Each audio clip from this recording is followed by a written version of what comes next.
Sualın həllinə baxaq. Kütləsi 5 kiloqram olan cismin koordinatının zamandan asılılığı 5 üstəgəl 2t üstəgəl 0.5 t kvadrat şəklindədir. Cismin impulsunun 50 kiloqram vurulsun metr bölünsün saniyə olduğu zamanı tapaq.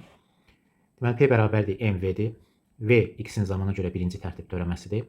Biz yuxarıdakı x-in tənliyindən törəmə olaraq v-ni tapaq. 2 üstəgəl t alınır. Və bu ifadəni impulsun düsturunda nəzərə alaq. 50 bərabər olur. 5 vurulsun 2 üstəgəlsin t. Buradan 2 üstəgəl t bərabərdir 10. T də bərabərdir 8 saniyə olacaq. 22-ci sualın həllinə baxaq. Deməli, kütlələri m2 bərabərdir 5 m1 olan iki cisim sıxılmış yay ilə bir-birinə bağlanmışdır. Deməli, şəkli çəkək. Bu m1 kütləli cisimdir. Bu sıxılmış yaydır fərz eləyək. Bu da m2 kütləli cisimdir. Əgər yay deformasiya olmamış hala qayıdarsa, m2 kütləli cismin aldığı kinetik enerji 10 joule olacaq. Y kinetik 2 bərabərdir 10 joule. Sıxılmış yayın potensial enerjisini tapın. Enerjinin saxlanma qanununa görə sıxılmış yayın potensial enerjisi yay açıldıqda kürələrin kinetik enerjilərinin cəminə bərabər olacaq. Burada üfüqi hamar sərtliyinə görə sürtünmə qüvvəsi nəzərə alınmır və enerji itkisi yoxdur. Mexaniki enerjinin itkisi yoxdur.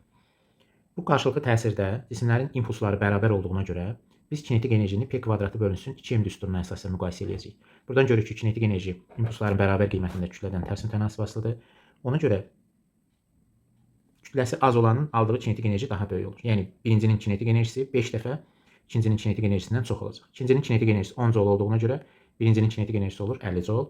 Sıxılmış yayın potensial enerjisi də bərabərdir 50 üstəgəlinsin 50 joule üstəgəlinsin 10 joule bərabərdir 60 joule olacaq.